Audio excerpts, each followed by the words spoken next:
جانور کو ذبح کرتے وقت شریعت کا حکم یہ ہے کہ چھری تیز کر کے ذبح کرو تاکہ جانور کی روح آسانی سے نکلے، اس کو تکلیف نہ ہو۔ تو اسی وجہ سے شریعت نے رعایت کی نا، تاکہ اس کے اوپر ظلم نہ ہو۔ دیکھیں صحیح مسلم کتاب الاضحیہ باب استحباب الضحیہ، حضرت عائشہ رضی اللہ تعالیٰ عنہ فرماتی ہیں ان رسول اللہ صلی اللہ علیہ وسلم امر بکبش اقرن یطأ فی سواد ویبرک فی سواد وینظر فی سواد فأتی بہ لیضحی بہ فقال لها، حضور پاک صلی اللہ علیہ وسلم فرمایا ایک مرتبہ سینگوں والا ایسا مینڈا لانے کا حکم دیا جس کے پاؤں، پیٹ اور آنکھیں سیاہ ہوں، پاؤں بھی سیاہ ہوں،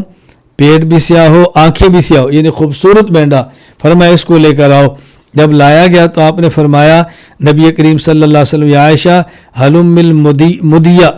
چھری کو خوب تیز کرو، ثم قال اشحذیہا بحجر، پہلے فرمایا کہ چھری کو لاؤ، پھر فرمایا چھری خوب تیز کرو، میں نے ایسے ہی کیا، ثم اخذہا واخذ الکبش